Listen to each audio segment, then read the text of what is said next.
KBS 열린 토론.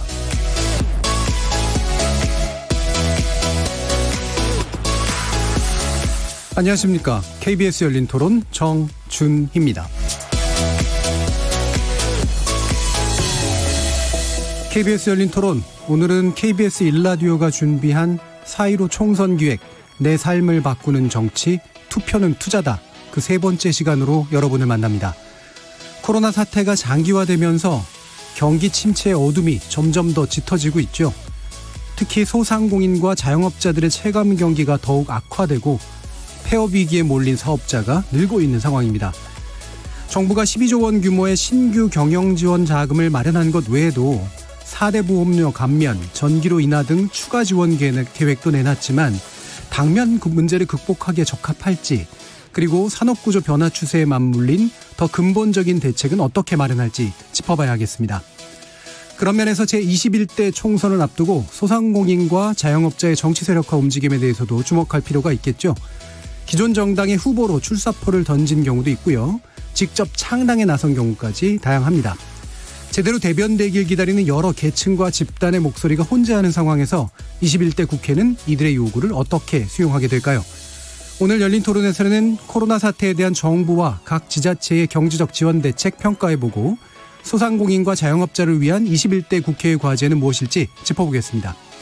KBS 열린 토론은 여러분들이 주인공입니다. 문자로 참여하실 분은 샵 9730으로 의견 남겨주십시오.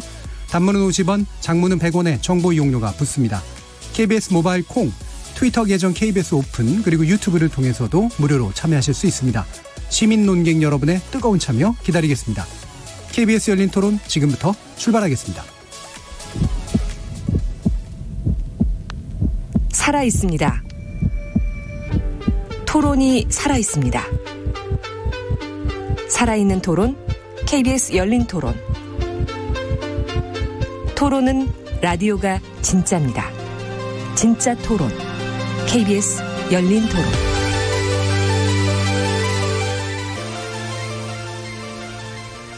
자, 그럼 오늘 함께해 주실 네 분의 전문가 소개하겠습니다.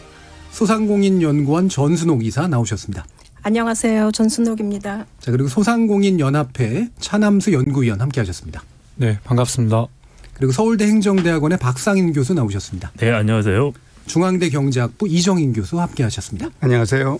자, 첫 번째 토론의 주제는 이제 자영업과 소상공인들이 맡고 있는 경제 위기 문제를 짚으면서 여기에 대해 정부의 지원 대책이 어느 정도 실효성이 있을지 짚어보는 그런 내용일 텐데요.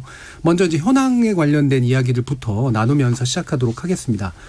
일단 전순옥 이사께 이 부분 여쭤야 될 것 같은데, 소상공인과 자영업자들이 당연히 더 큰 피해를 입고 있는 거는 이제 직감할 수 있는데요. 얼마나 심각한지 좀 알려주시겠어요?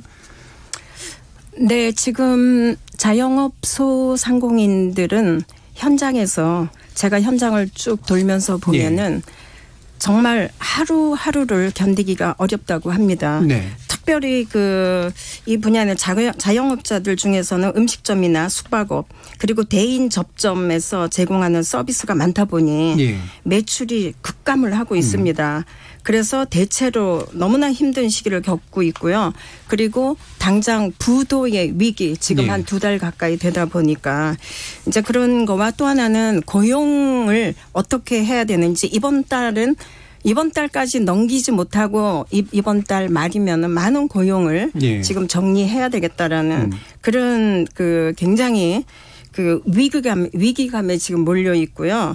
그리고 이 사람들이 자영업자들은 소위 한 달 벌어서 한 달 먹고 사는 경우가 많습니다. 그런데 이 코로나 상황이 장기화될수록 피해액은 아마 이들에게는 눈덩이처럼 커지게 될 것이라고 봅니다. 그리고 당장 이분들에게 닥쳐오는 거는 은행 대출이나 임대료 문제나 그리고 고용을 한 명이라도 하고 있는 소상공인들은 임금 문제가 가장 심각해서 이 사람들을 안고 갈 수도 없고 그렇다고 지금 해고를 하자니 또 이 사람들이 어떻게 될 것인가.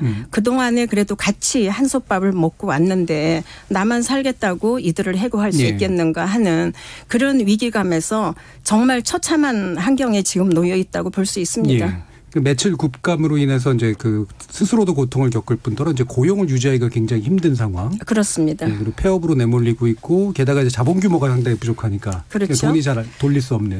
뭐 자금 규모가 하루 벌어서 하루, 한 달 벌어서 하루를 네. 아니 한 달을 또 해결해야 되기 때문에 또 거기에다가 이분들은 은행 대출이 조금씩 있습니다. 네. 근데 이제 이번에 은행에서 대출을 정부가 해준다고 하니까 대출을 좀 받아볼까 하고 갔는데 가보니 그동안에 벌써 2달 동안 많은 부가세가 밀려 있었어요. 예. 그러니까 부가세가 뭐 한 2천만 원만 넘어도 이 부가세들 내고 와라. 그래서 낼 수가 없으니 마이너스 통장에서 예. 빌려서 부가세를 냈습니다. 그러고 나서 갔더니 그러면은 이거는 신용이 너무 떨어져서 지금은 좀 어렵겠다. 또 이렇게 얘기를 하고 있기 때문에 이분들에게는 정말 앞이 깜깜한. 예. 그래서 저한테 많은 전화들이 오면서 제가 또 현장을 둘러보면은 정말 더 이상 우리는 살 수가 없습니다. 예. 정말 어떤 사람은 정말 죽고 싶습니다. 이런 얘기까지 하면서 이런 현장에 너무너무 진짜 고통의 목소리를 근데 이분들에게 직접적인 지원이 저는 필요하다고 보는데 예. 그 부분은 좀 뒤에서 아마 나중에 좀 더 말씀을 나눌 수 있을 것 같고요. 굉장히 이제 어려운 상황을 아주 잘 전해주신 것 같은데 차남수 연구위원이 현장에서 또 이제 직접 만나고 계시니까요. 네. 뭐 방금 말씀 주신 내용에 더 부가해 주셔도 좋고, 네. 그다음에 현재 이제 국내 자영업의 어떤 현황 같은 것들을 좀 통계나 이런 것으로 좀 정리를 좀 해주시죠. 네, 그렇게 하겠습니다. 지금 말씀 잘 했던 것처럼 우리 위원님께서 말씀해 주신 것처럼 지금 얼마 전에 중기중앙회에서 발표를 했는데요. 전년 대비 폐업률이 한 지금 작년에는 그러니까 2018년에는 5.6%밖에 안 됐는데 네. 2019년도에는 20.8%로 됐어요. 뭐 아마도 올해는 더 많이 높아질 거로 예상이 되고 있고요. 그리고 외식업 중앙회에서 발표된 경기지수가 있거든요. 네. 그게 지금 100%가 이상이면 성장, 100% 미만이면 마이너스로 보는데요. 지금 현재 65.68%가 나왔습니다. 그리고 저희 아까 말씀하신 소상공인 자영업자들에 대한 규모별 그다음에 업종별 분표를 좀 말씀드린다면 전체 규모로 봤을 때 소상공인들의 사업체 수는 85%입니다. 예. 그리고 종사자 수는 36.8% 정도 되고요. 그리고 소상공인들의 사업체 수를 아예 숫자로 말씀드리면 274만 개가 되고요. 그다음에 종사자 수는 632만 명이 정도 됩니다. 예. 그렇다면 지금 현재 우리 구조에서 보면 85%가 그 사업자 수고 전체 그 사업자의 종사자 수 중에 30%가 넘기 때문에 예. 지금 현재 상황은 30%가 지금 되게 어려운 상황이다. 그렇게 말씀드릴 수 있고 이들이 또한 또 어려워하는 부분이 또 뭐냐면 경영 환경에서 자가 소유가 21.8% 정도 되고요. 그다음에 임대차가 한 78% 이상입니다. 예. 그렇다면 지금 아까 말씀드렸지 인건비라든지 임대료라든지 이런 부분들이 있지 않습니까? 고정 매출에서 가장 힘든 부분이. 그래서 임대사업자가 80% 거의 가까이 되기 때문에 이들의 느끼는 위기감이나 어려움은 말로 표현할 수 없다. 이렇게 말씀드릴 수 있습니다. 그러니까 임대해서 이제 사업을 할 수밖에 없는 사람들이 절대 다수를 차지하고 있는 그 상황이 굉장히 중요한 부분인 것 같은데. 네, 맞습니다. 지금 아까 이제 뭐 수치를 좀 얘기해 주셔서 폐업률도 올라가고 있고 그다음에 이익률도 천저하게 떨어지고 있는 이제 그런 상태에 대해서 언급을 해 주셨는데 이게 이제 한번 박상 교수님 한번 짚어봐야 될 것 같은데 이 통계 수치는 이제 코로나 사태에 의해서 직접적으로 유발되는지 아닌지에 대한 좀 판단도 좀 필요하긴 할 것 같긴 하거든요. 전반적으로 지금 경제 위기 상황과 자영업의 위기 어떻게까지 좀 이해를 해야 될까요? 글쎄요, 뭐 자영업이 안 좋았던 거는 사실 작년에도 계속 안 좋았는데, 근데 지금 코로나19에 의해서 실물 경제 위기가 오면서 더 나빠진 상황이라 볼 수 있죠. 엎친 데 덮친 격이다라는 말이 맞을 것 같습니다. 그래서 지금 상당히 안 좋다는 걸 수치적으로도 말씀해 주시고 현장 경험으로도 말씀을 해 주셨는데 저도 주위에서 들어보면은 3월까지는 어떻게든 뭐 돈을 융통하고 해서 버텼는데 4월부터는 정말 앞이 안 보인다라는 이야기들을 많이 하세요. 그러니까 아주 절박하고 신속한 도움이 필요한 상황인데 거기에 비해서 정부 정책은 신속하지도 못하고 충분하지도 못한 거 아닌가. 아직까지 여러 대책이 나왔습니다마는 소상공인에 대한 대책 자체는 충분치가 않다. 그리고 네. 신속한 지원이 이루어지고 있지도 않다라는 말씀을 드리고 싶습니다. 그럼 지금 이제 경제 위기적인 국면이 자연개발은 당연히 엎친 듯 엎친 격으로 나타나는데 이 심각성의 수준을 굳이 비교해서 본다면 어느 정도일까요? 그래서 지금 뭐 수치적으로 말씀을 잘 해주셨는데요. 지금 자영업이 만약에 큰 도움이 없이 지속이 된다면은 거의 한 6개월 안에 저는 50%도 개업할 수 있다라는 생각이 듭니다. 지금 자영업 또는 소상공인 업 숫자에 대해서는 약간 통계 기준에 따라서 다른데요. 제가 2017년 기준으로 소상공인 그러니까 소기업하고 중기업까지 합쳐서 소상공인에서 한 630만 개라는 통계도 있습니다. 흔히 우리가 9988 할 때 말하는 그 통계가 그렇고 지금 이제 소상공인을 조금 더 좁게 하셔서 한 280만 개라고 하셨나요? 사업체 수가. 사업체 수 저도 말씀을 드린 건데 하여튼 그 숫자를 보더라도 좀 엄청나게 많은 숫자죠. 그러기에 비해서 예를 들어서 이번에 정부가 2차 경제 비상회의에서 내놓은 소상공인 관련된 대책에서 금융지원책을 보면은 신규 대출을 해주는 게 12조 정도고요. 그다음에 이제 유예해 주는 거라든지 또는 소액 대출 보증하는 거라든지 이런 거 합쳐도 20조가 조금 더 넘습니다. 네, 그러면 600만 개다 또는 300만 개라고 생각하면은 전체 소상공인의 2% 또는 4%만이 1,000만 원씩 대출을 받는다고 해도 받을 수밖에 없다. 네. 그런 숫자가 나오죠. 12조니까 그죠? 12조니까 그 정도 숫자가 나옵니다. 20조까지 확대한다고 하더라도 아무리 넉넉하게 계산을 하더라도 10% 정도의 소상공인들이 1,000만 원씩 정도의 융자 혜택을 볼 수밖에 보는 그런 지원책밖에 되지 않기 때문에 너무 부족하다라는 생각이 일단 들고요. 네, 그리고 뭐 이제 오늘 발표한 그 긴급 생활 지원금 같은 경우를 보더라도 사실은 소상공인들이 사업에서 어려움에 대한 부분이 금융 쪽에서 충분히 지금 커버가 안 되고 있고 그리고 생활 부분에서 지금 소득이 급감한 부분들이 과연 이게 한 번 100만 원으로 될 것이냐 즉 이게 이 위기가 얼마나 지속될 것이냐라는 문제죠.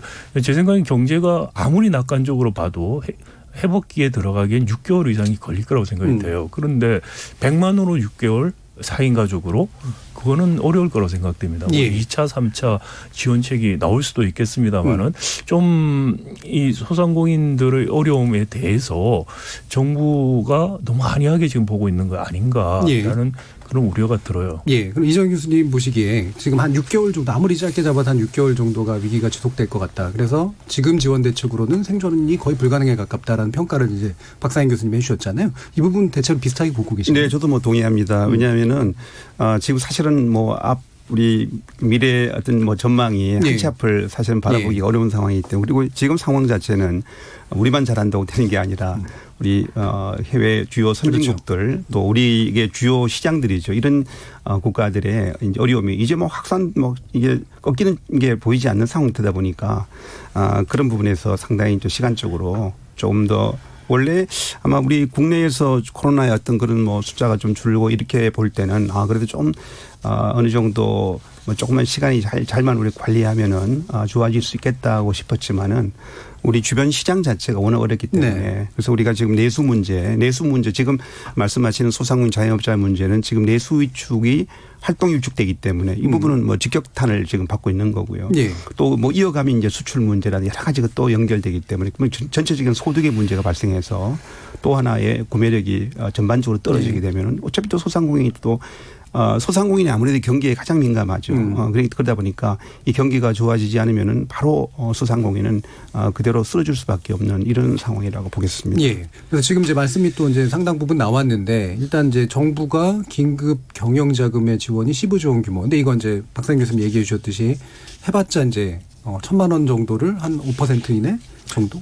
에게 줄 수 있는 정도 규모고 이게 이제 현실적으로 커버가 가능하냐라는 거고요. 그래서 지원 규모가 일단 되게 작다라고 이제 판단을 하고 계시는 거잖아요.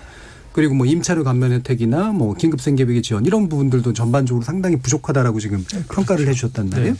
자, 이 부분은 실제로 또 현장에서 보시기에 더더욱이나 그렇게 느끼실 것 같은데 차남세 연구위원도 이 규모에 대해서 어떻게 보시나요?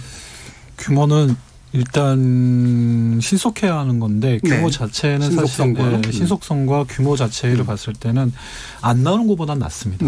그건 맞는 말씀이 아니겠습니까? 그런데 규모에서 따진다면 소상공인의 숫자에 비하면 그 금액 자체는 크지는 않은 비용이다. 그렇게 생각을 하고 있고요. 추가적으로 예를 든다면 그 영국 같은 경우에는 지금 가디언지에서 얼마 전에 나온 거에 보면 소상공인들에게 2,500만 원 우리나라 돈으로 2,500만 원 돈을 지원해 주는 거가 나와 있습니다. 그래서 저희도 또한 거기서 또 하나 그 기사에서 놀랬던 사실은 뭐냐면 우리가 신청하는 게 아닙니다. 거기는 지방 당국에서 연락을 준다고 합니다. 그건 뭐냐면 이미 실태 조사가 다 끝났다. 소상공인에 대한 시스템적인 파악이 이미 끝나서 그들이 뭐가 부족한지를 관에서 또는 지자체에서 연락해서 지원금을 얼마 나가니 얼마 기다리시면 됩니다. 이런 식의 시스템이 됐다는 거죠. 이런 부분도 우리가 좀 우리에게 시사하는 바가 크다 그렇게 생각하고 있습니다. 예, 이렇게 이제 영국 같은 사례가 되게 이제 상당히 우리가 참조할 사례이긴 한데 말씀처럼 도대체 어느 정도의 규모로 어느 정도 그 대상에게 어느 정도로 지원하는 것이 맞느냐라고 하는 부분에 대한 거는 이제 실태 조사도 필요하지만 또 신속해야 되잖아요. 이 갭을 메꾸기 위해서는 어떻게 좀 해야 될까요? 저는 이 부분에 있어서 지금 영국 같은 경우에 2,500만 원씩 직접 지원하는 거거든요. 그렇기 때문에 우리도 이런 직접 지원하는 이거를 신속하게 좀 할 수 있는 제도를 좀 만들어야 되고요. 그리고 이게 규모에 있어서는 사실 이거 상당히 우리나라는 어떻게 보면 형식적으로 이루어지는 게 아닌가. 좀 이런 생각이 들고 지금 뭐 15조 원이 나와 있다고는 해서 사람들이 어떻게 신청을 해야 되는지 실제로 정말 이걸 필요한 사람들은 신청하는 것 자체도 사실 어려워하고 있습니다. 그래서 그런 측면에서 우리가 이거를 어떻게 하면은 저는 이거를 좀 신속하게 이거를 처리를 해서 이분들이 도산되기 전에 이거를 할 것인가 이 문제를 좀 다루어야 되는데 그러려고 하면은 지금 이 사람들에게 대출에 있어서 어떤 대출의 조건들이 있지 않습니까? 근데 그 대출의 조건을 좀 완화시켜 줘야 되고요. 그리고 이분들이 또 얘기하는 거는 우리는 그 대출에 있어서 모든 조건을 얘기할 때는 우리는 조건에 들어가지도 못합니다. 그런 얘기들을 하고 있는데 이분들에게 당장 저에게 이제 같이 얘기를 하면서 보면은 얼마가 정말 꼭 필요합니까? 지금 이거를 살아남기 위해서 한 달, 두 달이라고 봤을 때. 그래서 우리는 3천만 원 정도만 지원이 되면은 좋겠다. 그때 지원은 대출이 아닌 대출을 대출해주고 그다음에 그 거치나 상한을 조금 이게 길게 해준다면은 우리가 어느 정도 이 위기를 극복하고 장사나 이런 것들이 제대로 돌아갈 때 우리는 갚을 수 있다. 그런데 지금 만약에 그러한 것들이 신속하게 되거나 우리가 필요한 돈 뭐 1,000만 원 아니면은 그 이하의 어떤 이런 것들을 하게 되면은 살아남을 수가 없다고 합니다. 그리고 소상공인들은 절대 저는 대출을 해줘도 돈을 떼어먹지 않는다고 봅니다. 그 모 기업의 행장님이 그런 얘기를 하시더라고요. 진짜 돈은 대기업에서 떼어먹지 큰 돈을 소상공인들은 돈을 절대 안 떼어먹습니다. 오히려 그렇게 이제 말씀을 하시고 실제로 소상공인들도 우리에게 지금 급할 때 해주면은 우리가 문을 닫을 정도의 위기가 오게 되면은 이거는 정말 굉장한 어려움이 사회적으로 다 닥칠 거다.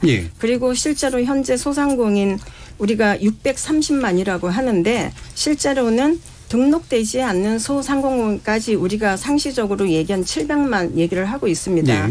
그중에서 25%는 기존에도 최저임금에 못 미치는 수익을 해왔던 사람들입니다. 근데 이런 사람들이 그래도 소상공인이라고 했을 때 자영업과 좀 다르게 1명 정도, 2명 정도 소공인도 있고 제조 그리고 소상인들은 한두 명에서 한 5명 미만은 그래도 고용을 하고 있습니다. 근데 고용을 하는데 실제로 사장이라고 하는 소상공인 업주는 최저임금에 미치지 못하는 수익을 벌고 있는 거죠. 예. 그러면서도 고용을 유지하면서 이 기업 자기네가 운영하는 가게가 됐거나 아니면 소공장이 됐거나 유지를 해왔거든요. 예. 근데 이 공장들이 저는 업력이 굉장히 중요하다고 봅니다. 특히 이제 공장 같은 거를 보면은 소상공인의 공인들을 보면은 업력이 20년에서 뭐 40년, 네. 최하가 한 15년 되거든요.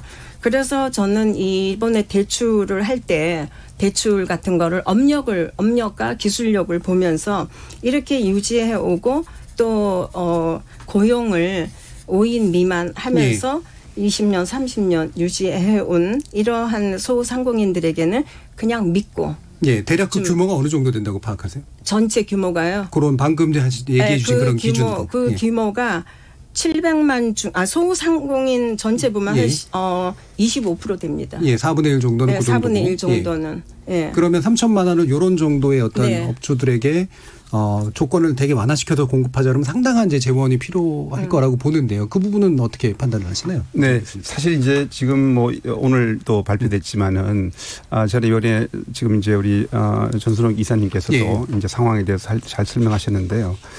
지금 이게 이번에 오늘 발표된 거는 주된 거는 이제 사실 그 하위 70% 소득 가게한테 지원해 주는 거죠. 지금 생계비 지원은. 그렇죠? 예. 물론 그걸 지원해 주면은 그게 이제 지역사 물론 이제 이게 어떤 방식으로 이제 지급할 거냐, 뭐 지역화폐라든가 이런 방식으로 한다고는 예. 들었습니다만 구체적인 내용이 나오겠죠. 그러면 이게 이제 지역사회에 흘러 들어가면은 지역사회 주로 소상공인 자영업자의 혜택을 좀 보도록 하는 요런 이제 지금 그 순환고리가 예. 잘 연결돼야 될 텐데, 근데 여기에서 지금 아마 이 지원액으로 지금 앞에서 말씀하셨지만은 이게 지금 기대하는 소위 소상공인 자영업자가 좀 이런 어려움 속에서 얼마나 도움이 될 거냐. 이 부분은 아까 연결되는 이 좀 돈이 예. 어느 쪽으로 흘러가느냐에서 충분하게 어려운 소상공인 쪽으로 돈이 예. 흘러가 줄 수 있어야 되는데 만약에 그게 부족하다 그러면 저는 이 규모는 부족하죠. 예. 그다음에 이 규모에서도 충분하지 못할 가능성이 있다. 그렇다 그러면은 결국에는 소상공인 자영업자 이들한테 직접적인 지원 부분들은 후속적으로 고려를 해야 될 거다. 예. 이렇게 보는데요. 지금 조금 더 정리를 해보면 이게 사실 자영업자하고 소상공인 또 이게 이 대상이 또 조금 달라요. 물론 중복되지만은 그러니까 정확히 이야기한다면 아까 이제 300만 조금 넘는 숫자가 소상공인 업체 수라고 예. 볼 수가 있는 거고 자영업자 업체 수로는 말씀하신 600만이 좀 넘죠. 넘고 그 소상공인 종사자로 보면은 한 곱하기 1을 하니까 한 650만 명 예. 정도 되고요. 이렇게 되는 거거든요. 그러니까 그렇다 그러면은 지금 이 소상공인의 숫자는 뭐 나중에 그 질문이 나오기 전에 잠깐 제가 말씀을 드리면은 우리가 자영업자 숫자가 많다는 이야기도 아마 예. 나올 것 같은데 예. 거기도 자영업자 숫자가 우리가 뭐 전 OECD 국가 중에서 5위 정도의 자영업자 수가 많은데 그게 우리는 지금 일자리가 부족하거든요. 결국엔 취업 쪽에서 일자리가 부족하니까 어쩔 수 없이 소상공인이 일종의 고용의 저수지로 들어와 예. 있는데 이 고용의 저수지가 만약에 이게 물이 말라져 버리면은 그러면은 일자리를 어디서 충분하게 제공을 못하는 예. 거죠. 예. 그렇기 때문에 이 소상공인의 어떤 그 중요성이라는 게 크다. 그래서 저는 이걸로는 뭐 이거는 저는 이제 일종의 지원의 시작이다. 예. 그럼 후속적인 어떤 거를 정부가 계속적으로 마련해야 될 거다. 이렇게 예. 보는 거. 이게 또 얼마나 기간이 길어질지는 모르기 때문에 그런 부분을 같이 좀 대비해야 되고 한 가지 좀 아쉬운 거는 이런 걸 할 때 늘 우리가 지원 대상 소상공인을 볼 때 어려움이 자 어디까지 지원을 해야 될 거냐. 소상공인 예. 전체냐 아니면 어디까지. 근데 이 부분에 있어서 좀 더 우리가 정부가 정책적으로 정책 대상에 대한 어떤 이런 이 대상자들에 대한 면밀한 파악이 필요하다는 예. 거죠. 그래서 지금만 이런 상황이 닥쳤을 때 소상공인의 지금 상황이 이러니 그럼 이 정도까지 이런 대상자들한테 이렇게 지원을 해야 되겠다. 그게 좀 더 구체적으로 나올 수가 있다. 그래서 이번 이 사태가 이제 지나고 나면은 좀 더 시장 어떤 그런 우리 정책 대상에 대한 보다 면밀한 어떤 그런 파악이 미리미리 예. 잘 좀 해둬야 되지 않을까 예. 이렇게 생각합니다. 결국 이제 신속성 제일 중요하다고 보셨고, 그다음에 규모 커야 된다고 이제 얘기하셨고, 그다음에 제일 필요한 쪽에 이제 상당히 많이 몰아줘야 된다라고까지 정리할 수 있는데 이 세 가지가 함께 가는 게 좋긴 하겠지만 이게 또 우선순위가 있지 않겠습니까? 박성규 교수님. 그렇죠. 세 가지가 다 중요한데 사실은 좀 상충되는 것이죠. 그렇죠. 네. 신속하게 하다 보면은 엄밀하게 혜택이 정확하게 못 갈 수가 있고요. 또 규모가 더 커져서 해야 되는 부분이 있죠. 그렇지만 이게 정책적으로 최적점을 찾는 노력을 해야 된다고 생각이 됩니다. 저희가 뭐 돈이 지금 충분히 여력이 있어서 충분히 다 줄 수 있으면 제일 좋은데 그건 아니고요. 그러면은 주어진 규모 안에서 얼마나 효율적으로 신속하게 집행하느냐 하는 부분인데 지금 아까 전에 말씀하신 것처럼 우리 이번에 소상공인 그 대출 보니까 마스크 처음에 구입하는 것 같이 줄을 쓸 정도로 줄을 서 있어요. 이게 굉장히 비효율적인 겁니다. 그분들 소상공인들도 생계가 그렇죠. 그것 때문에 어려워지는 것이고요. 그리고 행정력도 굉장히 동원이 많이 돼요. 그렇게 하지 말고 아까 영국 말씀을 하셨는데 사실 우리도 소상공인들 등록 자료들이 있습니다. 그러면은 스크린을 해서 주는 거죠. 그러니까 이번에 서울시 같은 경우도 이게 생활비, 긴급 생활비를 신청을 받아서 준다고 하던데 사실 그럴 필요가 저는 없다고 생각이 돼요. 우리가 가장 최근에 소득 정보를 알 수 있는 게 아무래도 건강보험료 납부 같은 걸 텐데 그 정보를 이용해서 대상이 되는 가구들을 빨리 선정해서 신속하게 현금을 저는 입금시켜주는 게 중요하다고 생각을 해요. 그렇게 하면 사실 행정력도 굉장히 많이 줄이고 신속하게 할 수가 있고요. 그리고 남는 그때 대출 심사하고 하는 그런 행정력을 빼서 사실은 중복이라든지 이런 부분들 사각지대 같은 것들을 보는 식으로 하는 게 저는 효율적이다. 그래서 방법은 있다고 생각이 되고요. 그리고 한 가지 더 말씀드릴 것은 영국이나 독일 같은 경우에는 소상공인들에 대해서 대출이 아니고 아예 목돈을 주는 정책을 썼어요. 그런데 우리는 지금 하나의 정책이 아니고 여러 가지를 섞어서 쓰고 있어요. 대출도 하고 그다음에 긴급 생활비 같이 지원도 하겠다고 하고 해당이 될 수 있죠. 그렇게 여러 가지 정책을 지금 쓰고 있는데 이 프레임 자체를 지금 바꾸기가 어려워요. 한번 정책을 써버렸기 때문에. 그럼 이 정책 프레임 안에서 어떻게 가장 효과적으로 할 것인가를 고민해야 된다는 것인데 지금 신용 등급이 높은 한 3등급 이상 되는 소상공인들은 은행에서 한 3천만 원까지 제대 받을 수 있게 대출이 돼 있고 사실 신용 등급이 낮은 소상공인들이 지금 말씀하신 것처럼 1,000만 원까지 대출 받을 수 있는 것도 못 받는 경우가 많고요. 그리고 사실 돈을 안 갚고자 하는 것이 아니고 지금 같은 상황 같으면 저는 신용 등급 낮은 소상공인이 1,000만 원 대출 받은 거를 갚을 가능성이 굉장히 낮을 거라고 생각돼요. 오히려 은행 부실화만 시킬 수 있는 가능성이 있어요. 그러면은 아예 신용 등급이 높은 소상공인들 같은 경우에는 3천만 원 정도의 대출, 저리 대출 위주로 선택하게 하는 거죠. 그리고 신용 등급이 낮은 분들에 대해서는 실업보험에 준하는 생활 보장을 해줄 필요가 있다는 거예요. 그러니까 그 실업보험에 준하는 생활보험을 신용 등급이 낮은 소상공인들뿐만이 아니고 지금 이른바 플랫폼 그 노동자들 전혀 지금 사회 안전망에 못 들어가 있어요. 프리랜서라든지 일용직 하시는 분들 실업보험에 전혀 고용보험에 안 들어가 있는 분들인데 이런 분들에 대해서 한시적으로 실업보험에 준하는 실업보험에 준하는 우리가 부조라고 말을 하는데 실업부조, 한국형 실업부조라는 제도는 상당히 다른 거고요. 진정한 의미의 실업부조를 한시적으로 좀 할 필요가 있지 않느냐. 이번엔 미국에서 슈퍼 패키지 그 2.2 트릴리언 달러를 내놓을 때 그중에 하나가 뭐냐면은 그 이른바 플랫폼 노동자들에 대해서 실업급여를 한시적으로 해주겠다는 거였어요. 그러니까 저는 그런 추가적인 대책이 좀 필요하다. 그 대책이 나오고 소상공인들에게 대출이라든지 그다음에 생활비 주는 지금 부분들도 신청받아서 심사하지 말고 정부가 갖고 있는 데이터를 통해서 빨리 돈이 가게 하자는 거고요. 그거에 더해서 지금 말씀드린 소상공인이라든지 플랫폼 노동자들 이런 분들에 대해서는 실업급여에 준하는 실업부조를 긴급 편성해서 가자. 그러면 상당히 좀 충격 완화하는데 도움이 되지 않을까라는 생각입니다. 그러니까 현재 가지고 있는 데이터를 활용해서 기준을 정하고 그중에 이제 약간 차별화해서 그러니까 플랫폼 노동자 같은 경우에는 거의 이제 부조에 준하게 지원하고 다른 쪽 이제 자영업자들 가운데 신용 여력이 있는 쪽에서는 이제 긴급 대출이 가능하도록 하는 방법. 대출을 네. 좀 크게 해주는 거죠. 방법. 한 3천만 원 신속하게. 네, 그렇게 좀 나눠서 가는 게 지금 우리가 짜놓은 틀 안에서 할 수 있는 최선의 방법이 아닐까라는 생각이 듭니다. 예.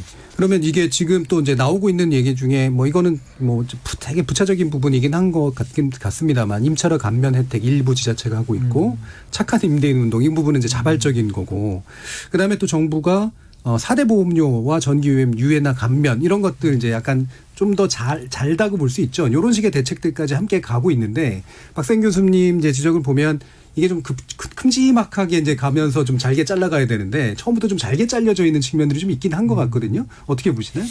이렇게 정책이 잘게 쪼개져 있는 이유가 있습니다. 예. 그거는 우리가 각 부처, 정부 부처가 있는데 예. 정부 부처가 칸막이 정책을 하고 있어요. 그러니까 모든 이런 이제 위기 때문에. 위기 상황에서는 모든 부처가 하나의 TF팀을 꾸려서 그동안에 각 부처가 가지고 있던 정책들 소상공인의 정책도 상당히 많이 논하져 있거든요. 예. 부처들이. 그런 거를 한꺼번에 전부 다 하나의 TF팀으로 꾸려서 지금 우리 그 박상현 교수님의 말씀하시는 것처럼 크게 흐름을 좀 보고 어디를 어떻게 먼저 그 지원을 통해서 이 어려움을 좀 예. 구제할 것인가 이제 그런 걸로 가야 되는데요. 지금은 우리는 아직까지도 그런 칸막이 정책이 하나로 통합되지 않는 그런 정책으로서 저는 조금 그게 어려움이 있을 거라고 생각을 하고요. 그래서 저는 박상현 교수님 말씀하시는 것처럼 큰 거에서 우리가 지금 어쩌면 위기는 우리에게 기회가 될 수 있다. 그런데 예. 우리가 지금 영국처럼 모든 시스템을 거기는 굉장히 비어크라시 그 시스템으로 모든 게 데이터나 모든 것들이 전부 다 잘 돼 있습니다. 그렇기 때문에 이런 위기가 왔을 때는 빨리빨리 정책을 수립을 할 수가 있는데 우리는 아직까지는 사회의 소외계층이나 사회의 예. 이러한 소상공인 분야에 제가 연구를 하면서 자료를 보면은 아직까지 통계가 잘 정리되어 있지 않기 때문에 예. 우왕좌왕할 수밖에 없거든요. 예. 그렇지만은 우리가 이런 위기를 통해서 기회를 만들 수 있는 거라고 저는 생각을 하는데 그러려면은 각 정부 부처들이 한테 모여서 칸막이의 정책을 하나로 쫙 모아서 네가 갖고 있던 정책, 이 부처가 갖고 있던 정책들을 갖고 와서 예. 하나의 흐름으로 우리가 가지고 나가자. 예. 이제 그러한 정책들이 좀 돼야 되고 그러려면은 거기에 정말 그 총괄 를 컨트롤할 수 있는 헤드코트의 그런 역할이 좀 있어야 된다고 봅니다. 그런데 예. 지금은 우리가 말을 많이 하고 이렇게 했으면 좋겠다 저렇게 했으면 좋겠다 하고 현장에서는 곧 숨이 넘어가고 있지만 예. 거기에 신속하거나 규모나 또 필요한 곳에 빨리 전달되지 못하는 이유들을 저는 좀 더 신중하게 좀 들여다보면서 예. 이번에 한번 우리가 이 시스템을 한번 새롭게 예. 바꿀 필요가 있지 않을까. 마침 이제 그 부분을 지적을 해 주셔서 사실 뭐 뒤에서 좀 논의하려고 그렇게 하긴 했습니다만 결국에는 이렇게 작은 정책들이 나오는 이유가 결국 이제 부처 뭐 이기주의라고까지 얘기하긴 그렇겠지만 이제 분산되어 있기 때문에 나오는 그런 현상인데 당장 이제 어제부터 막 얘기되던 그런 긴급 생계지원금 같은 경우도 도대체 70%일까 50%일까 하면서 얘기가 막 나왔고 이게 기재부 중심의 논리냐 뭐 아니면 기타 부처의 논리냐 여러 식의 이제 충돌들이 좀 있었잖아요.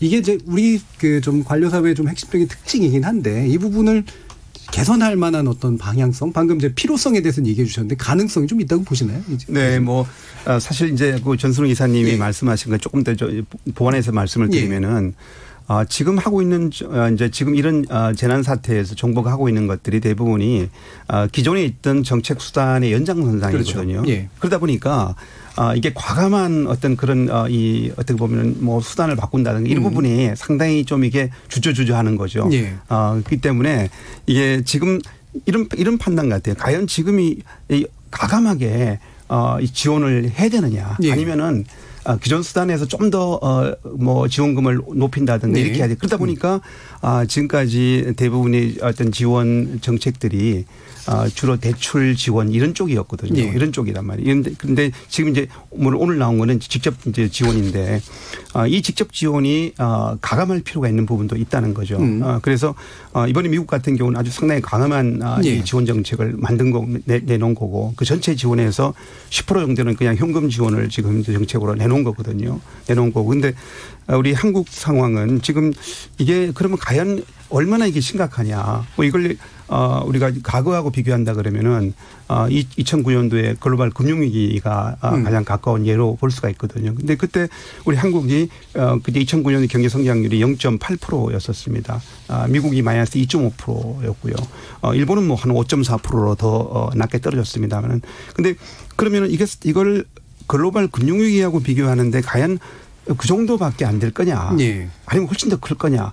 지금 상황으로 볼 때는 훨씬 더 클 가능성이 있다는 거죠. 예. 그리고 뭐 그전에 IMF 외환이라든가 IMF 외환은 우리 한국 뭐 이 문제였고 일부의 문제였지 않습니까? 그렇기 때문에 누가 도와주는 국가가 있었고 근데 지금은 이거는 뭐 서로 도와줄 형편이 안 되는 상황이 지금 발생이 됐기 때문에 이거는 훨씬 더 타격이 클 가능성이 있다. 그렇다면은 이거는 이제 그럼 정부 우리 정책 쪽에서 잘 판단을 해야 되겠죠. 예. 그럴 때는 그렇다면 가감해야 되느냐 안 되느냐 예. 이게 나오지 않을까 이렇게 보는 겁니다. 그래서 이게 그 당시만 하더라도 2009년도만 하더라도 그래도 경제 성장률이 그전에 한 4~5% 정도를 이렇게 해온 중이었는데 지금은 2%대 지금 2% 지금 그런 지금 아주 침체되는 상태에서 지금 이제 아까 말씀하신 것처럼 지금 엎친 데 덮쳤단 말이죠. 그러면은 앞으로 이 받을 상황은 이걸 우리가 힘을 얻어야 되는데 힘을 얻기가 더 그런 모멘텀이 약하죠. 그러면은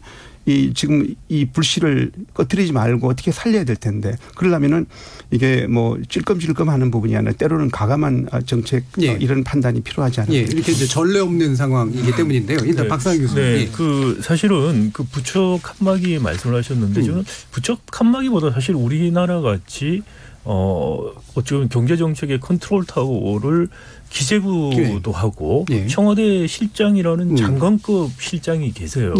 그런 형식적인 기구들이 있음에도 불구하고 실질적인 컨트롤 타워를 못하고 있다라는 게 문제예요. 그래서 사실 기재부에서 컨트롤 타워라고 하지만 보통 이런 거 짤 때 보면 부처에다가 내려요. 그러니까 거기서 안을 올려라 하면은 그냥 통합해서 취합해서 하나 만들어서 내는 겁니다. 그러니까 이 교수님 말씀하신 것처럼 기존에 했던 것들 연장선상에서 아이디어들이 나와요.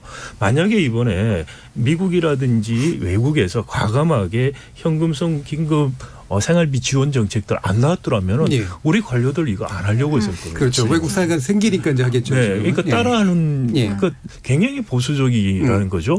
근데 기재부가 사실 컨트롤 타워 한다고 늘 하지만 하는 거는 취합하는 정도밖에 하지 않고 정말 큰 그림이나 상황을 봐서 과감하게 뭘 해야 될 때 하는 그럴 수는 없는 상황이라는 거죠. 우리 관료들의 속성이 그렇습니다. 관료들은 보수적이기 때문에 책임지지 않는 게 첫 번째 덕목이에요. 그렇기 때문에 절대 그러면은 청와대 정책실이 왜 있나요?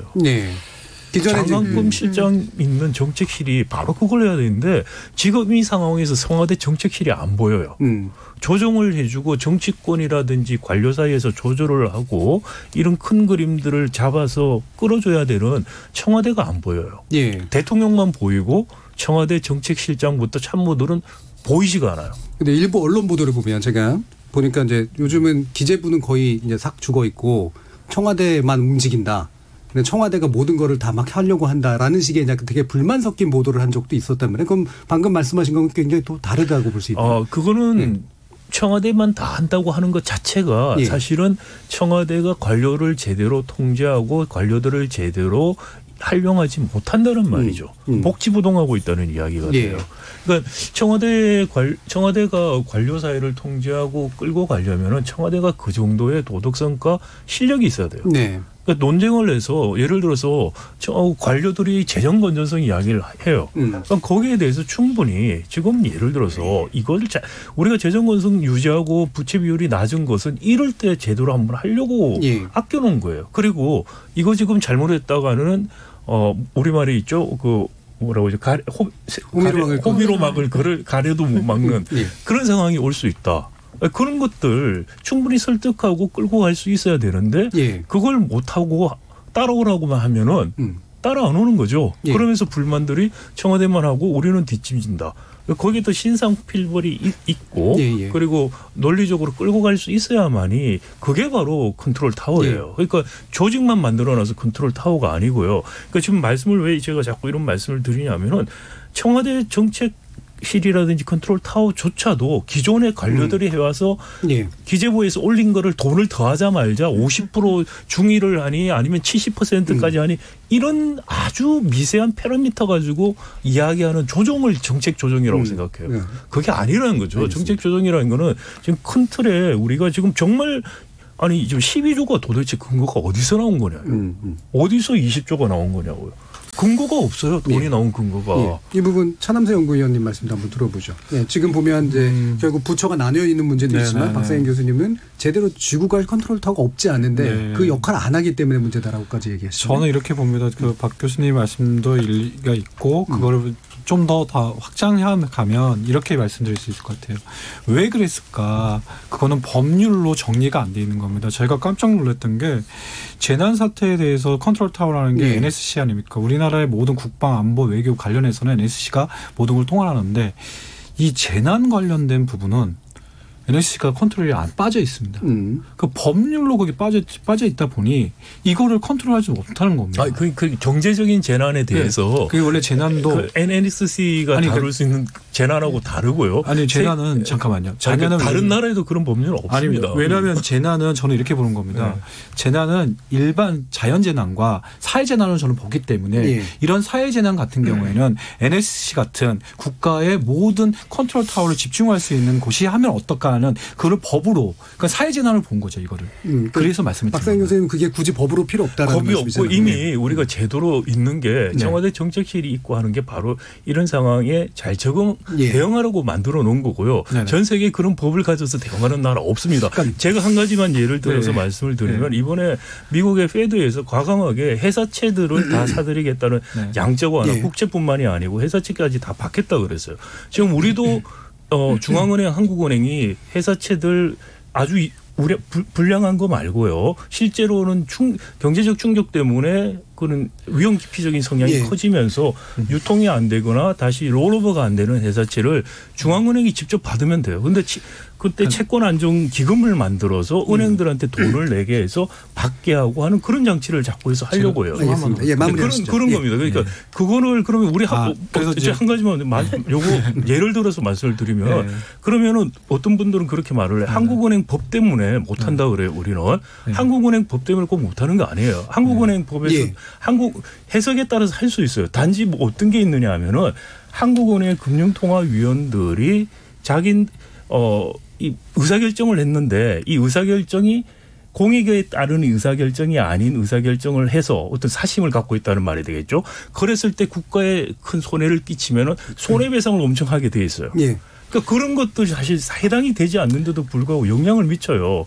그런 거를 정부가 이 부분은 전혀 그것과 관련이 없다고 하면은 과감한 그런 금융 개입들 또는 양적 한국판 진정한 의미의 양적 완화할 수 있어요. 지금 말씀드린 이런 모든 것들이 법이 없어서 청와대가 컨트롤 못하는 게 전혀 아니라는 것이죠. 그러니까 왜 그런 말씀을 드렸냐면 지금 박 교수님께서 계속 말씀하신 그 하나의 그 얘기를 아까 NSC를 얘기해서 그렇게 말씀을 해주셨는데 재난안전관리기본법에도 이렇게 지정을 했어요. 취약계층이라고. 우리 말하면 헌법이 있고요. 거기에 이제 재난안전관리법이 있는데 법으로 봤을 때는 취약계층을 일단 헌법에는 신체적, 경제적 약자에 대한 국가가 보호를 한다. 재난 시.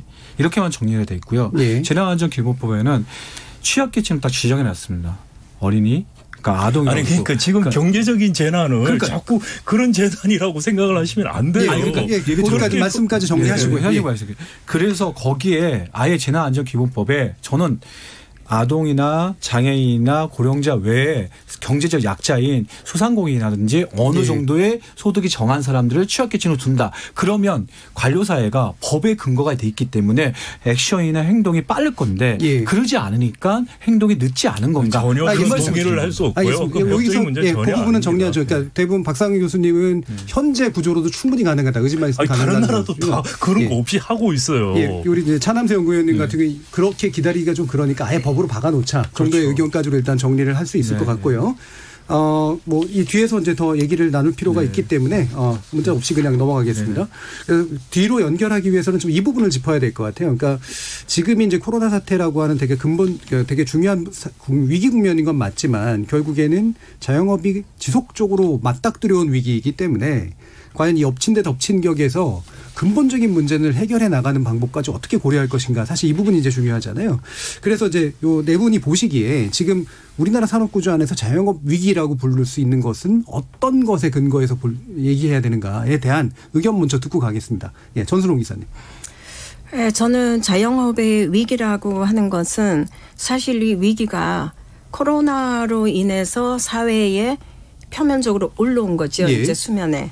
그래서 이게 문제로 보이는데 실제로는 자영업 소상공인의 위기는 그동안에 계속 해왔다고 봅니다. 그렇죠. 예. 이거는 우리 사회가 산업 구조 안에서 갖고 있는 예. 그런 구조에 의해서 태생적으로 만들어진 겁니다. 그래서 대기업과 소기업, 중소기업 이런 관계에서 크게 보자면은 뭐 대기업하고 사실 소상공인은 대기업의 밑에서 같이 먹고 사는 원청 하청 구조를 원청 하청 구조죠. 그리고 이런 원청 하청 구조에서 이미 짜여진 거에서 대기업이 소상공인이 어느 정도 살아갈 수 있는가에 대한 거는 항상 대기업이 정하고 있습니다. 그래서 뭐 예를 들어서 납품 단가를 정할 때나 아니면은 프랜차이즈를 운영하는 데 있어서 대기업에서 모든 물품을 공급해 줄 때 있어서나 항상 그들이 정해놓은 그 규모 안에서만 움직였거든요. 그래서 그러한 것들이 지금에는 결국에는 가다 이제 오다가 보니까 이렇게 이제 확 드러나는 건데 이러한 위기가 됐을 때 그러면은 대기업이 프랜차이즈나 아니면은 상하 관계에 납품을 하는 하청 관계에 있어서도 그러면 좀 책임을 져주느냐. 전혀 우리하고는 상관없는 걸로 모든 것을 소공인에게 프랜차이즈 대리점 점주에게 다 넘겨버리는 거거든요. 그래서 이제는 이게 어떻게 보면은 우리나라가 산업이 발전해 오는 과정 속에서의 모순이라고 저는 보고요. 이 모순을 이제는 우리가 어떻게 해결할 것인가는 좀 더 우리 사회가 공론화가 돼야 될 것 같습니다. 이런 문제는 공론화가 돼야 되는데 이번에 코로나 19로 인해서 우리가 이 문제가 사회에 이렇게 이제 공론화가 될 수 있다라는 것 자체는 저는 어떻게 보면은 긍정적이라고 생각을 합니다.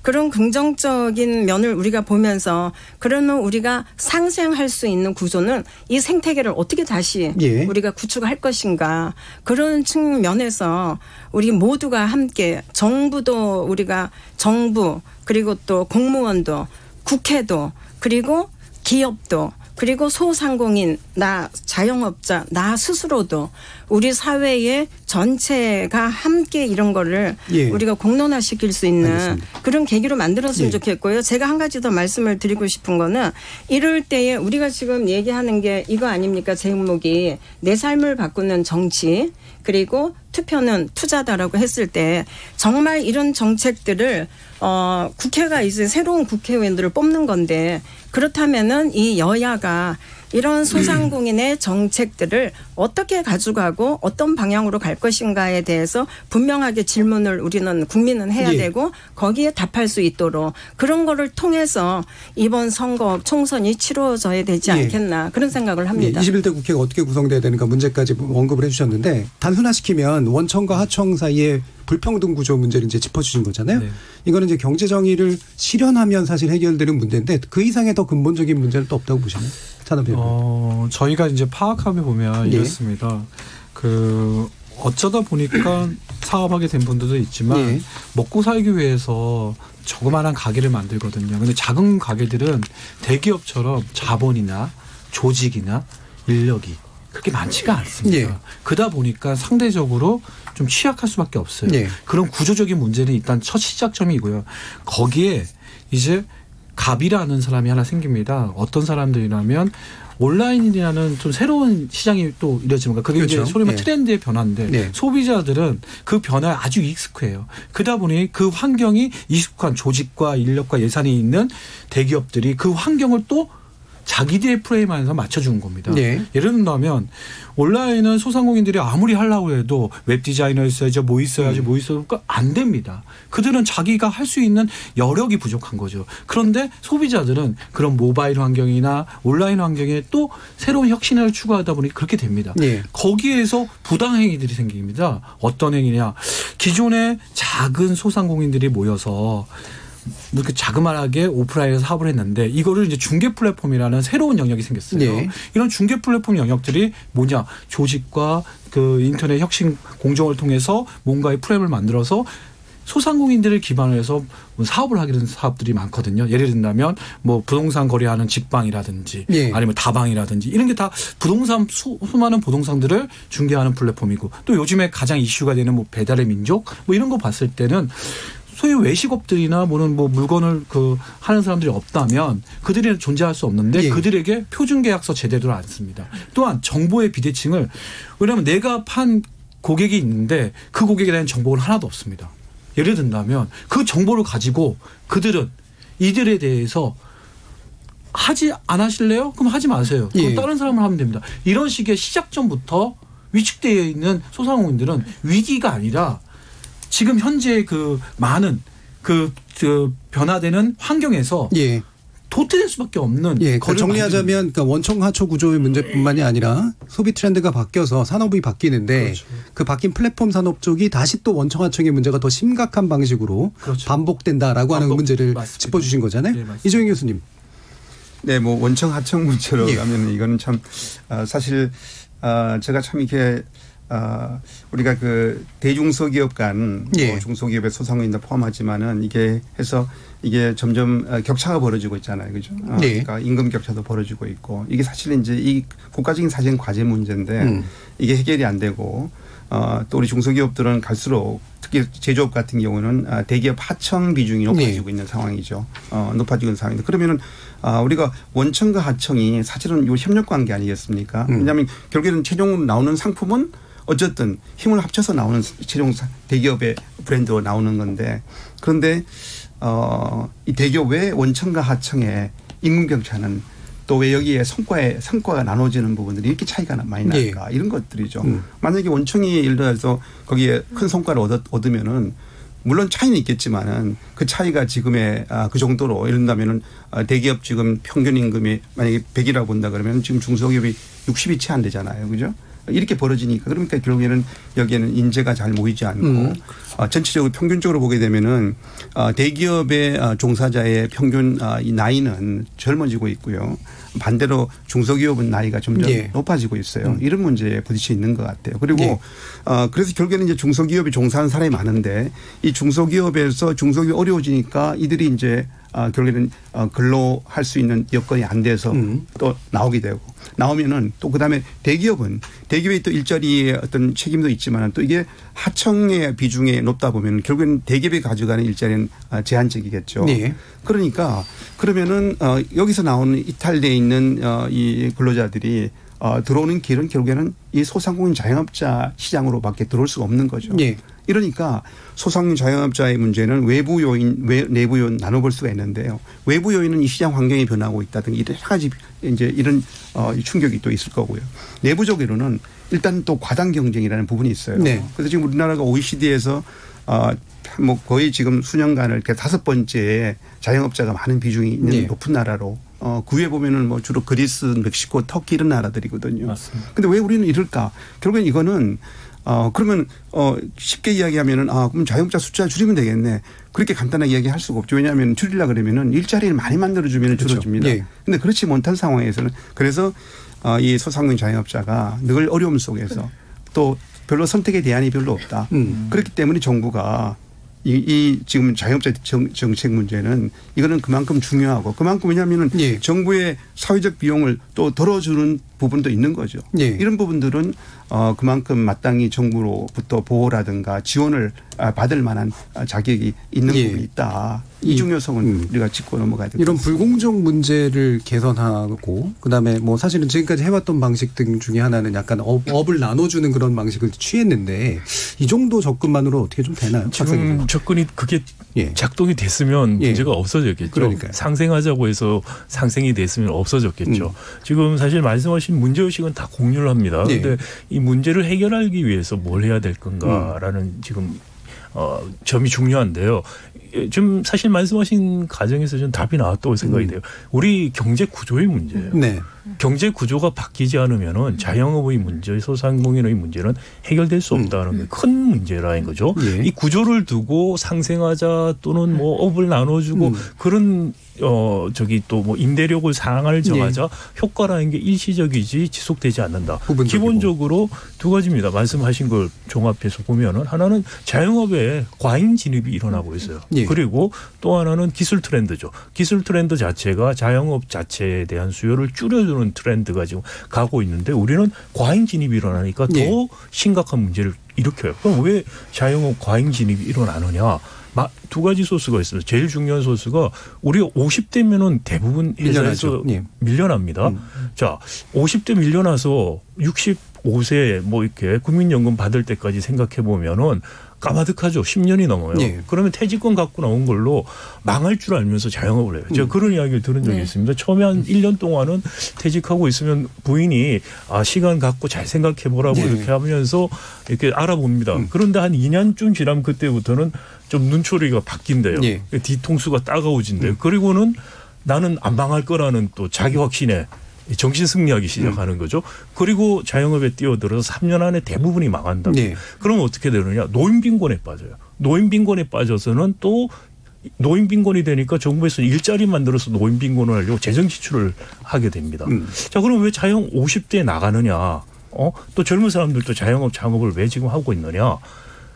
우리 대기업들 예를 들어서 50대면은 인적 자원이 제일 왕성할 때예요. 그런데 물론 임금도 높은 문제가 있습니다. 임금 체계의 문제도 있습니다. 더 중요한 거는 우리 대기업들의 경쟁력이 인적 자본 같은 기술력에서 나오는 게 아니고 아까 말씀하신 것처럼 단가 우려치기에서 하청 관계에서 단가를 우려쳐서 가격 경쟁력을 유지하기 때문에 인적 자본 비싼 사람들보다 젊은 사람을 쓰는 게 낫다고 생각하니까 50대에 내보내는 겁니다.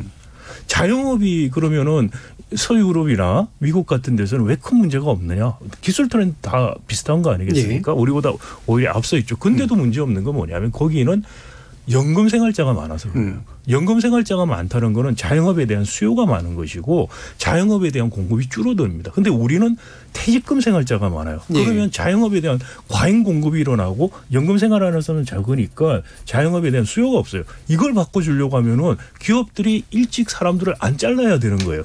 그런데 안 자를 유인이 없어요. 자르는 게 유리해요. 왜냐? 기술 경쟁력의 원천이 단가 우려치기에서 나오니까 그런 거예요. 그러니까 단가 우려치기가 되니까 또 어떻게 되느냐. 아까 말씀한 중소기업, 대기업 임금 격차가 점점 커집니다. 그럼 젊은 사람들이 어떻게 되느냐. 대기업 다 가려고 해요. 그런데 대기업 가도 50대 잘리는 걸 보고는 공무원 다 하려고 해요. 공시적으로 몰려요. 결혼하는 나이도 늦어지기 시작해요. 취업도 늦어지죠. 그러면 근속도 짧아요. 그렇게 나오면 연금 생활 할 수가 없어져요. 이 악순환이 지금 들어가 있다는 것이죠. 그러려면은 대기업, 중소기업 임금 격차가 줄어들어야지 젊은 분들이 중소기업 가서도 오래 근속해서 내가 연금 생활 할 수 있다고 하면은 선택하게 돼요. 우리 대학 교수하고 초등학교 선생님들하고 연금을 가끔 비교할 때 초등학교 선생님들 중에서 대학 교수들보다 연금이 더 많이 받는 분들이 계세요. 근속이 오래돼서. 대학 교수들은 늦게 보통 시작을 하지 않습니까? 그런 겁니다. 그런데 중소기업도 빨리 시작해서 오랫동안 근무해서 연금을 잘 받을 수 있는 그러려면 중소기업 대기업 격차가 줄어들어야겠죠. 단가 우려치기 같은 거를 철저히 막아야 됩니다. 그런데 지금 단가 우려치기 막을 수 있는 징벌배상 디스커버리 같은 제도 도입하자고 하는데 안 하고 있지 않습니까? 그런 제도를 바꿔야 되고 그리고 중소기업들이 혁신이 일어나려면 B2B에서 비즈니스 투 비즈니스죠. 중간재 산업에서 다 수직 계열화돼 있고 전속 거래를 하니까 경쟁이 없어요. 네. 그러니까 우리가 B2C에서는 혁신이 일어나고 혁신적인 기업들이 나오는데 B2B 왜 없느냐? 기회가 없는 거예요. 네. 그러니까 재벌 중심의 이 독과점화돼 있는 수요 독점화돼 있는 이 구조를 바꿔주고 기술 탈취를 막는 법적인 장치를 해주면은 그때부터 바뀌기 시작해요. 그게 바뀌어야지 자영업 문제가 해결이 되고 노인 빈곤 문제가 해결이 되고 젊은 사람들 결혼 문제 그리고 출생률이 떨어지는 문제가 해결이 돼요.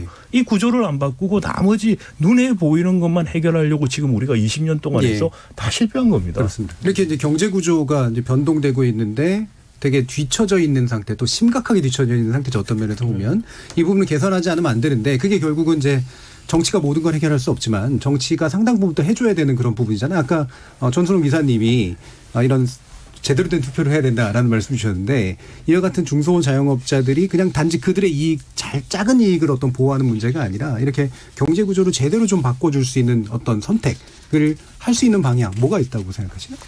저는 그런 거는 지금 우리나라의 소상공인이 자영업 소상공인이 700만 가까이 되고 있지만은 이 소상공인들이 정치에 관심을 안 갖고 있습니다. 그리고 또 소상공인들이 처해 있는 이 문제들을 보면은 정치인들이 얘기는 듣기는 해요. 근데 그 솔루션을 찾아서 끝까지 뭔가를 해결하려고 하는 거는 또 없거든요. 되게 단편적인 정책들을 단편적인 거. 근데 그거는 제가 이건 어쩌면 지역적일 수도 있는데 소상공인들이 활동하는 지역하고 또 소상공인들이 살고 있는 지역하고 이게 굉장히 다릅니다. 그렇죠. 그러다 보면은 이게 투표가 투자잖아요. 근데 그 정치인들이 볼 때는 저 사람들은 투표권이 없어 나한테. 그래요? 예를 들어서 하나 보면은 중구를 보면은 중구는 경제 1번지라고 말할 수 있는 곳입니다. 주간 인구 지수가 350만이 되고 소상공인이 전국에서 제일 많은 곳이거든요. 근데 거기는 인구는 12만 4천밖에 안 돼요. 그래서 그 인구를 다른데 중구 성동을에서 8만 4천을 빌려와서 국회의원 선거를 하거든요. 그러면 왜 그렇게 하느냐. 근데 이 사람들은 100만이 넘는 소상공인들이 와서 중구에 와서 경제활동을 하고 돌아가서 자기가 사는 동네에서 투표를 하게 돼요. 그러면은 중구에 있는 선출직들이 볼 때는 저 사람들은 나한테 저 사람 투표권이 없어. 그러니까 이 소상공인 문제나 그 산업이 집중화되어 있는 중구의 그 도시에 관심을 안 가지는 거예요. 그러다 보니까 아무리 소상공인들이 동대문 시장이 예를 들어서 한 23조 원이 되는 시장이에요. 근데 그 시장이 지금 자꾸 줄어서 한 18조 원, 17조 원으로 줄고. 정치인들 그 시장 가는 게 사실 의미 없겠네요. 의미가 없죠. 그거는 사진 찍으러 가는 거죠. 그냥. 그런데 그게 17조 원으로 줄었고 그리고 지금은 코로나 때문에 완전히 장사가 멈춰 있습니다. 그리고 거기는 남대문 시장이라는 게 있고 동대문 시장이 있고 명동이 있고 이런 대규모 시장들이 있는데 지금 뭐 이 사람들이 전부 다 오늘 내일 문 닫아야 되는 상황임에도 불구하고 기존에 왜 이런 시장을 활성화시키고 세계적인 시장으로 만들어내지 못했나 그런 것들을 보면은 선출직들이 구의원, 시의원, 구청장 국회의원까지도 보면은 이 사람들은 나에게 투표하는 사람들이 아니에요. 근데 우리는 정말 이게 정치에서 투표가 투자라고 하려면은 제가 그동안에 좀 고민을 하면서 한 거는 경제 주소라는 개념을 좀 만들어서. 경제 주소. 그래서 내가 경제 활동을 하고 있는 최소한 10년 이상 내가 경제 활동을 하면서 거기에서 세금을 낸다. 그러면 나는 그곳에서 투표를 해야 된다.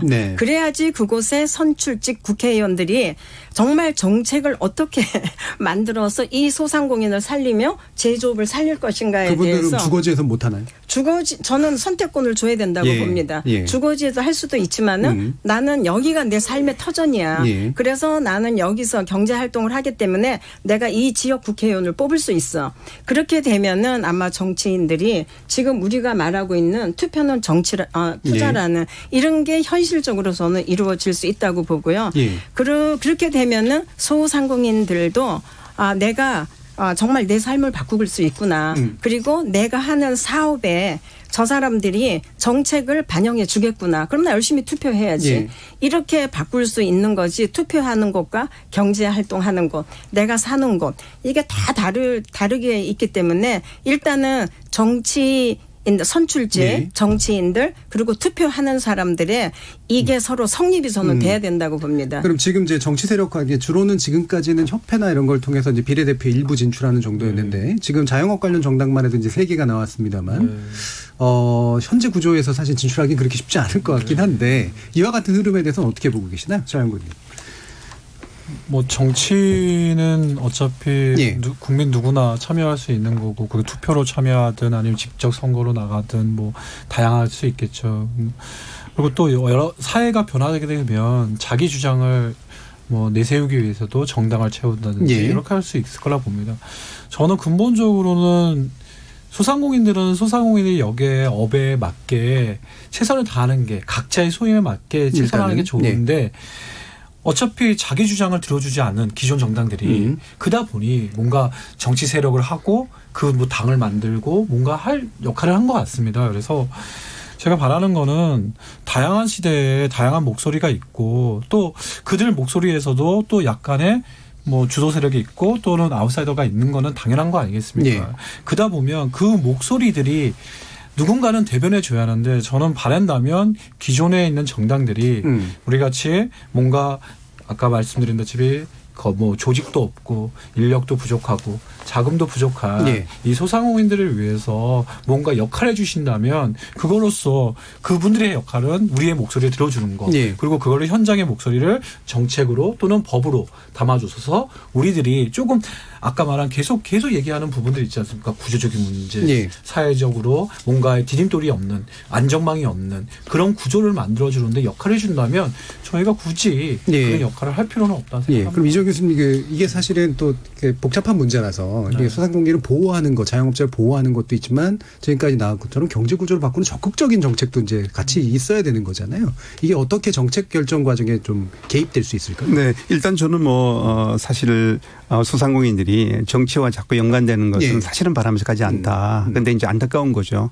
그런데 이제 워낙 이제 자꾸 대변이 약하고 이러다 보니까 소상공인들이 목소리를 내고 싶어하고 이런 상황이다. 왜냐하면은 사업하는 사람들은 사업에 생업에 열심히 해야 되는데 네. 그렇지 못할 수밖에 없는 또 이 상황 자체에 대해서 안타까움이 있는데 지금 결국엔 정치에서 아까 제가 말씀드렸지만 이 소상공인 자영업이라는 우리 한국에서의 특히 우리 한국의 좀 약간 이 경제 구조적인 측면에서의 네. 특수한 상황이라고 봅니다. 그런데 거기서 비중이 크고 중요성이 크다 그러면은 이거는 선거철이 아니라 그러니까 정치인들이 어떤 선거 때 되면은 관심을 갖는 예. 이런 대상이 아니고 평소에 이 중요한 대상이라는 것을 그런 인식의 어떤 변화가 필요하다. 그래서 때로는 아쉬움이 이런 거죠. 아마 소상공인들이 아마 많이 이제 좀 답답해하는 것들은 그런 거죠. 어떤 특정한 뭐 때가 되면은 관심을 갖다가 그게 지나면은 또 별로 관심을 또 없어져 버리는 이런 문제가 있다는 거예요. 그래서 이게 그거는 뭐냐면은 우리 정치에서 이 소상공인이 이게 표로만 볼 게 아니라 이 경제 구조 자체에서 정말 우리가 어떻게 그 중요한 이 위치에 있다든가 이걸 인식이 바뀌어야 될 거다. 그래야 이 우리 경제 구조를 만들어 가는데 소상공인들도 이 중요한 축이라는 부분들을 그걸 받아들인다 그러면은 그러면 내가 볼 때는 좀 더 좋은 정치가 나오지 않을까 하는 생각이 표를 얻기 위한 단순한 단기적 대상으로 보지 말아야 된다는 말씀이시잖아요. 그럼 마지막으로 한 1분 정도 남았습니다만 박상인 교수님이 아까 많은 게 해결될 수 있다고 말씀 주셨잖아요. 근데 재원을 해 주신다면. 네. 국민이 주인이고요. 소상공인이 국민이고 주인입니다. 정말 바뀌기 위해서는 뭐가 필요한 건지 국민이 소상공인이 바로 하는 게 중요하다고 생각해요. 그것을 요구를 해야지 정치가 바뀝니다. 정치인들이 알아서 바꿔줄 거라고 생각하면은 절대로 저는 안 바뀐다고 생각합니다. 그리고 눈앞에 있다 보면은요, 눈앞의 것들만 중요하게 보이고 그것만 바뀌면 될 거라는 생각을 합니다. 그러다 보면 당이론적인 이야기만 하기 시작해요.